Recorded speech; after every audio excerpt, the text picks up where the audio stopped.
जर तुम्हाला वाटत असेल की आयुष्यात पुढे जाण्यासाठी फक्त तीक्ष्ण बुद्धी, मोठी पदवी किंवा जास्त IQ पुरेसा आहे, तर हा व्हिडिओ तुमच्यासाठी डोळे उघडणारा ठरेल.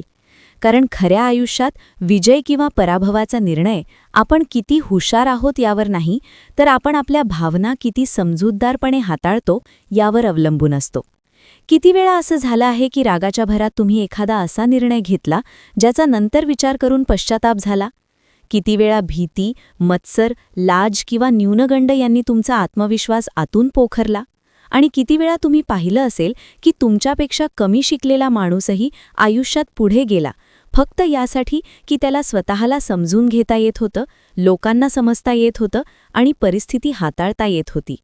हाच IQ आणि EQ यामधला खरा फरक आहे. आणि हाच या संपूर्ण ऑडिओबुकचा गाभा आहे.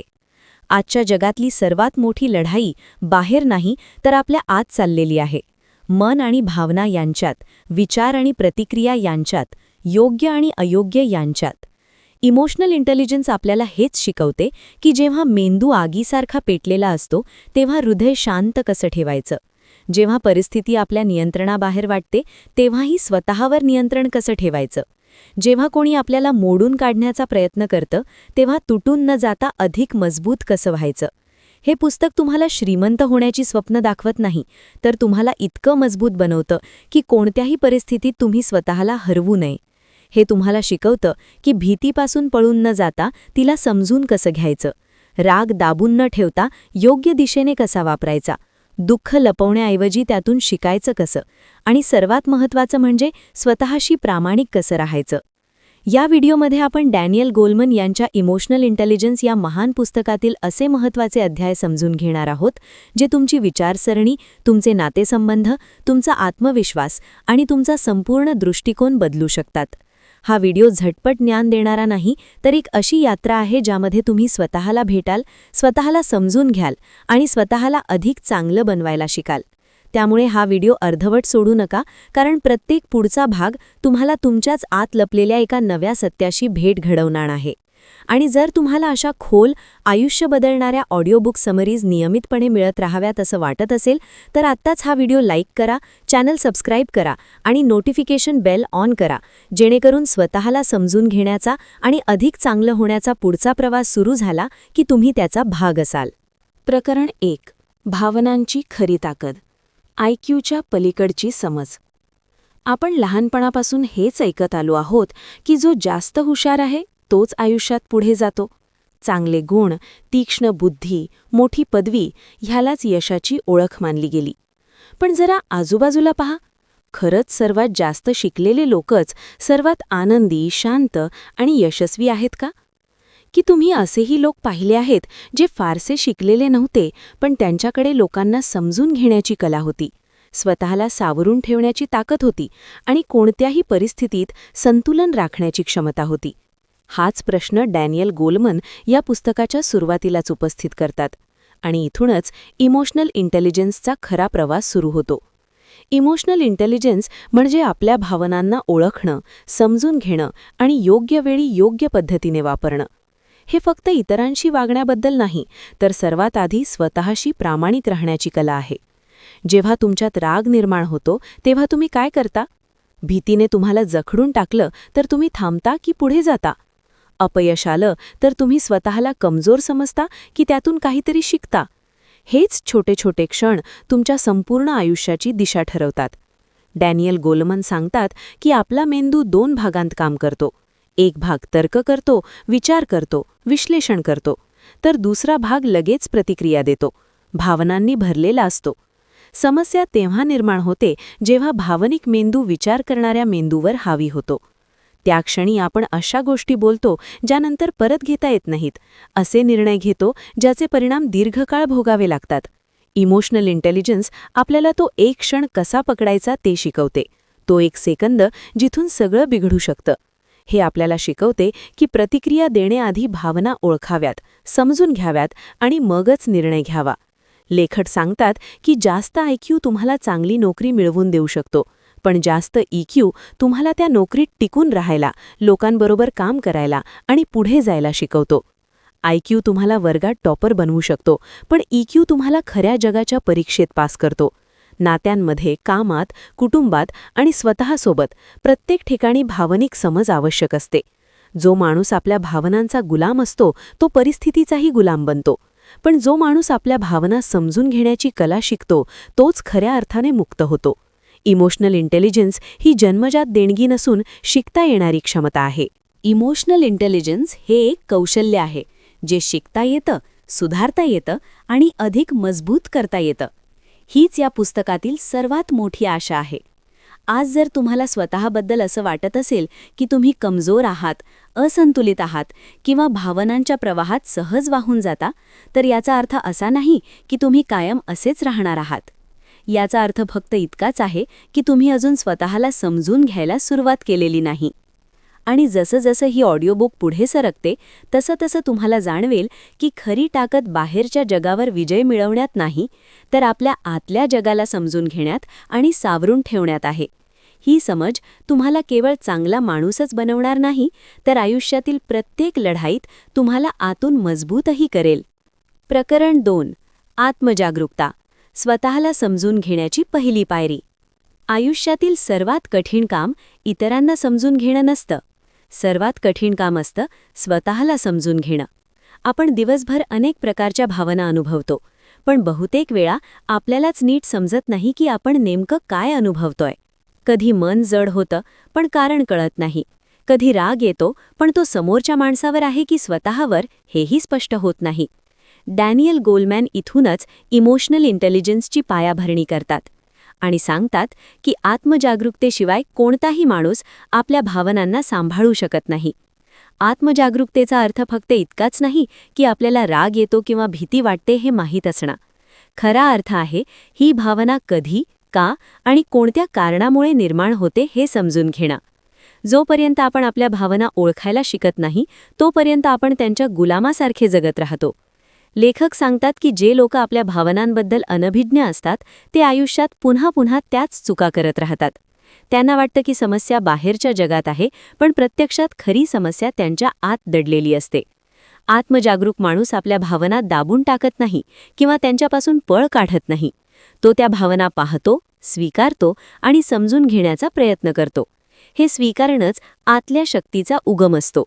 जेव्हा तुम्हाला कळायला लागतं की एखाद्या विशिष्ट परिस्थितीत तुमचा राग का भडकतो किंवा कोणती गोष्ट तुम्हाला आतून मोडते, तेव्हाच तुम्ही त्यावर काम करायला सुरुवात करू शकता.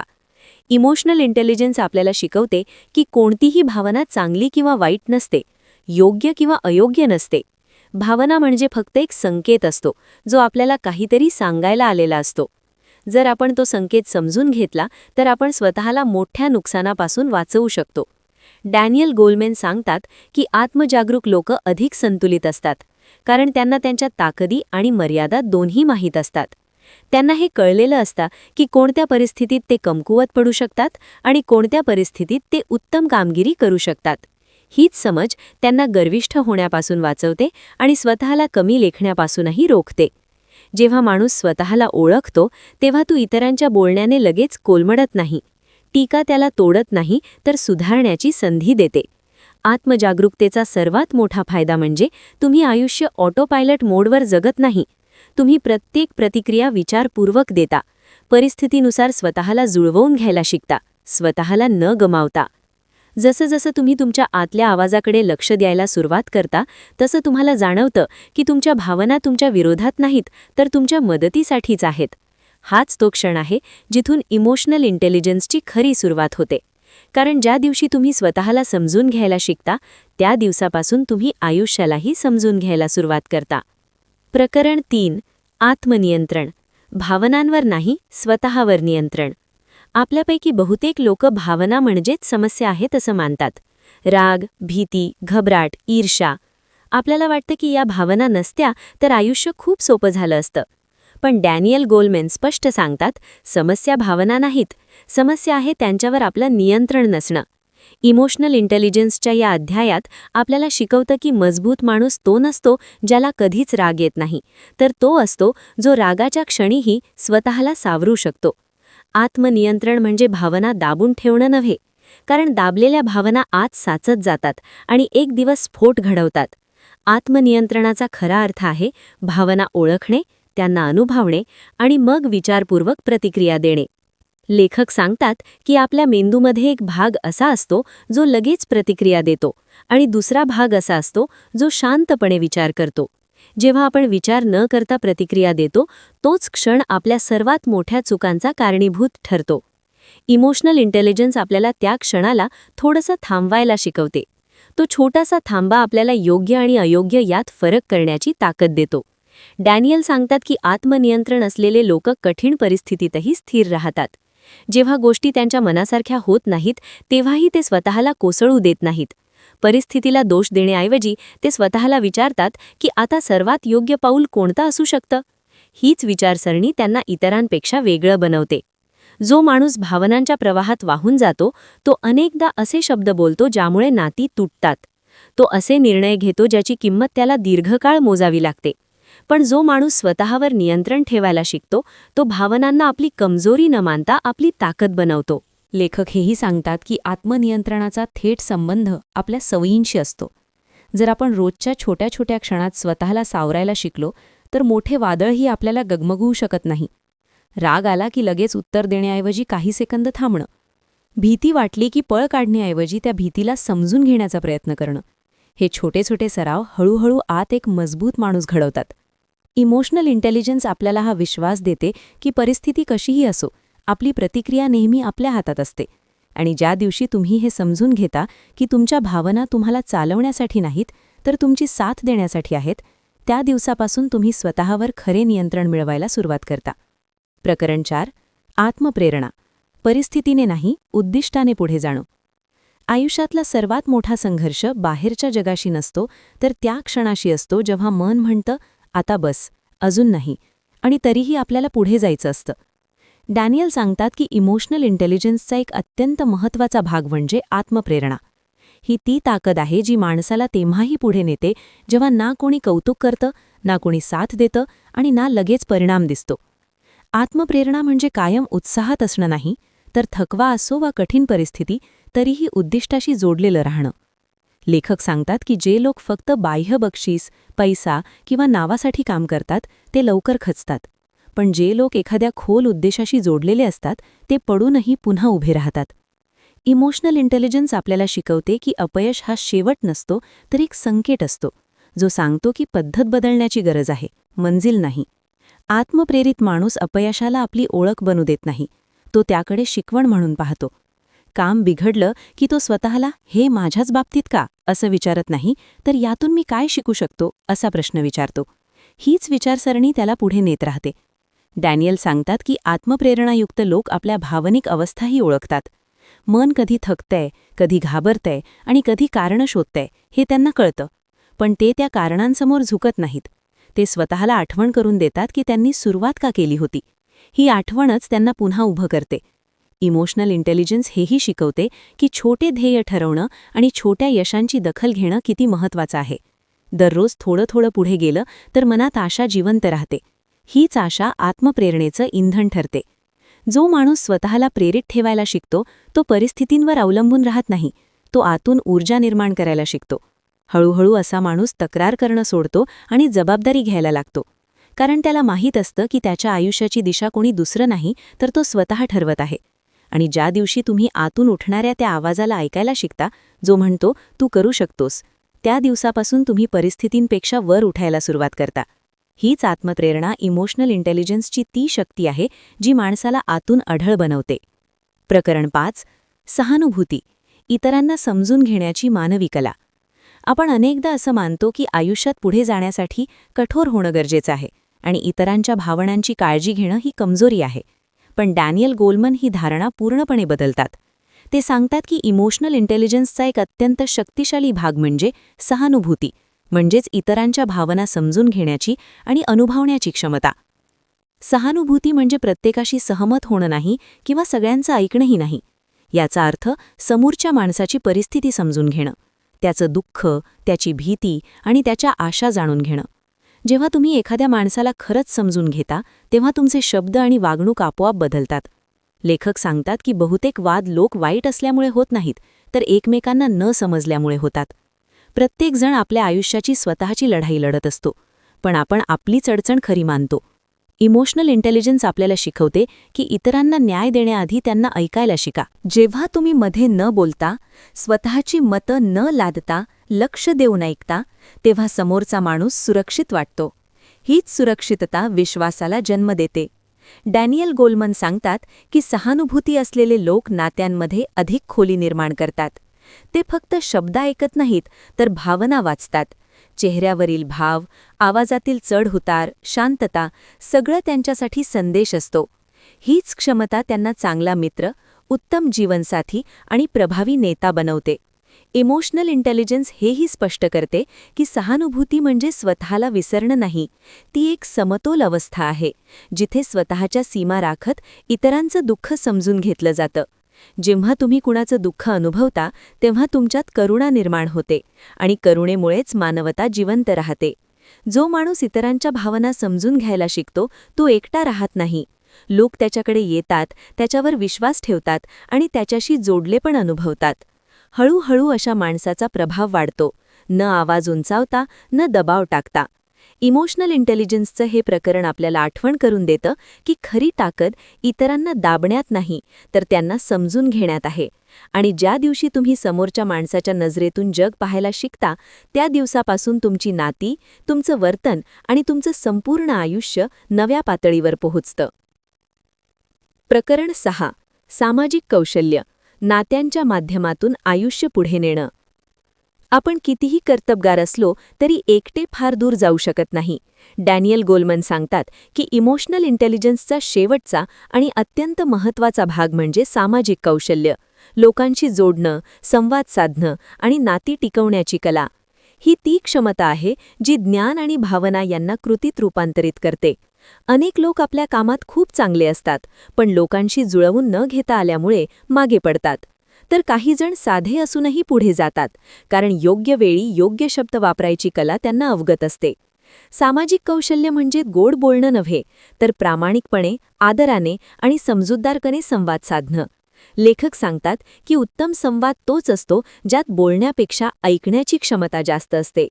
जेव्हा तुम्ही समोरच्या माणसाला हे जाणवून देता की त्याचं बोलणं महत्त्वाचं आहे, तेव्हा तुम्ही नकळत त्याच्या जवळ जाता. इमोशनल इंटेलिजन्स आपल्याला हेही शिकवते की वाट टाळणं हा उपाय नाही. शांत राहून समजूतदारपणे आपली बाजू मांडणं हेच खरे सामाजिक कौशल्य आहे. जेव्हा भावना नियंत्रित असतात आणि सहानुभूती उपस्थित असते, तेव्हा कठीण संभाषणही नातं तोडण्याऐवजी अधिक मजबूत करू शकतं. डॅनियल सांगतात की सामाजिकदृष्ट्या कुशल लोक विश्वास निर्माण करतात. ते वचनं विचारपूर्वक देतात आणि ती पाळण्याचा प्रामाणिक प्रयत्न करतात. ही सातत्यपूर्ण वृत्ती लोकांच्या मनात जागा निर्माण करते. असे लोक टीममध्ये काम करू शकतात, इतरांना प्रेरित करतात आणि गरज पडल्यास नेतृत्वही स्वीकारतात. इमोशनल इंटेलिजन्स आपल्याला समजवते की नाती फक्त भावनांवर नाही, तर जबाबदारीवर टिकून असतात. जेव्हा तुम्ही तुमच्या शब्दांचा आणि कृतींचा परिणाम समजून घ्यायला लागता, तेव्हा तुम्ही नकळत कुणाला दुखावणं टाळता.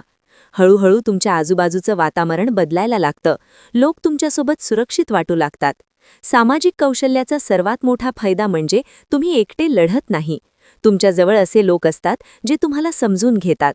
आपण जेव्हा इतरांना साथ देता आणि त्यांच्यासोबत पुढे जाता, तेव्हा एक दिवस अशी जाणीव होते की यश हे केवळ वैयक्तिक विजय नसून एक सामूहिक प्रवास आहे. ज्या दिवशी ही समज येता, त्या दिवशी भावनिक बुद्धिमत्तेचे संपूर्ण चित्र आपल्या समोर स्पष्ट होतं. याच टप्प्यावर आतली समज बाहेरच्या जगाशी जोडली जाते आणि माणूस खऱ्या अर्थाने पुढे चालायला लागतो. अध्याय 7. भावनिक बुद्धिमत्तेद्वारे जीवनाचे रूपांतर, स्वतःला समजून जग बदलणे. या टप्प्यावर येऊन एक महत्त्वाची जाणीव होते की यश ही केवळ वैयक्तिक जिंकण्याची गोष्ट नसून ती एक सामूहिक प्रवास आहे. जेव्हा आपण हे समजतो, तेव्हा भावनिक बुद्धिमत्तेचे खरे स्वरूप आपल्यासमोर स्पष्ट होते. इथेच आतली समज बाहेरच्या जगाशी जोडली जाते आणि माणूस खऱ्या अर्थाने पुढे जायला सुरुवात करतो. या अध्यायात डॅनियल गोलमन स्पष्ट करतात की भावनिक बुद्धिमत्ता म्हणजे फक्त समजून घेण्याची गोष्ट नाही, तर ती जगण्याची एक कला आहे. हा बदल बाहेरून नाही, तर आतून सुरू होतो. जेव्हा माणूस स्वतःच्या भावना ओळखायला शिकतो, त्यांना नियंत्रित करतो, स्वतःला प्रेरित ठेवतो, इतरांना समजून घेतो आणि नाती सांभाळायला शिकतो, तेव्हा त्याच्या संपूर्ण जीवनाची दिशा बदलू लागते. भावनिक बुद्धिमत्तेचा सर्वात मोठा परिणाम असा होतो की माणूस परिस्थितीचा बळी राहत नाही, तो जबाबदारी घ्यायला शिकतो. काही चुकले की तो जगाला दोष देण्याऐवजी स्वतःला विचारतो की मी हे अधिक चांगले कसे करू शकतो.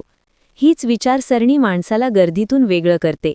भावनिकदृष्ट्या समजदार लोक आयुष्यात अधिक संतुलित असतात. ते ना लवकर कोसळतात ना लवकर अहंकारात जातात. त्यांनाही माहीत असते की प्रत्येक भावना तात्पुरती असते, दुःख, राग आणि आनंदसुद्धा. ही समज त्यांना प्रत्येक परिस्थितीत स्थिर ठेवते. भावनिक बुद्धिमत्ता नाती खोल करते, कामात विश्वास वाढवते आणि माणसाला आतून मजबूत बनवते. जेव्हा तुम्ही स्वतःला समजून घेता तेव्हा तुम्हाला कोणालाही स्वतःला सिद्ध करण्याची गरज राहत नाही. तुम्ही शांत असता पण कमकुवत नसता, भावुक असता पण भावनांमध्ये वाहून जात नाहीत.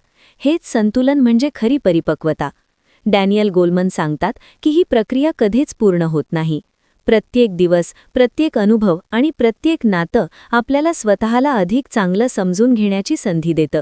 भावनिक बुद्धिमत्ता हा प्रवास आहे, अंतिम ध्येय नाही. जितकं आपण तिला स्वीकारतो तितकं आपलं मन हलकं, स्वच्छ आणि सशक्त वाटू लागतं. अध्याय 8. रोजच्या आयुष्यात भावनिक बुद्धिमत्ता. आजपासून बदलाची सुरुवात. आत्तापर्यंत आपण भावनिक बुद्धिमत्ता समजून घेतली, तिचे सिद्धांत जाणून घेतले आणि ती आपली विचारसरणी, भावना व नाती कशी बदलते हे पाहिले. पण आता सर्वात महत्त्वाचा प्रश्न उरतो की ही समज प्रत्यक्ष आयुष्यात कशी उतरवायची. डॅनियल गोलमन सांगतात की भावनिक बुद्धिमत्ता एका दिवसात विकसित होणारा चमत्कार नाही, ती लहान लहान सवयींमधून हळूहळू वाढणारी ताकद आहे. खरी परीक्षा तेव्हा होते जेव्हा आपण थकलेले असतो, त्रस्त असतो किंवा परिस्थिती आपल्या विरोधात असते. त्या क्षणांतच ठरते की आपण फक्त जाणणारे आहोत की खरंच समजून घेणारे. भावनिक बुद्धिमत्तेची सुरुवात थांबण्यातून होते. जेव्हा राग, भीती किंवा निराशा तीव्र होते तेव्हा लगेच प्रतिक्रिया न देता एक क्षण थांबणं, तो एक क्षण आपल्याला जुन्या सवयींपासून बाहेर पडण्याची संधी देतो.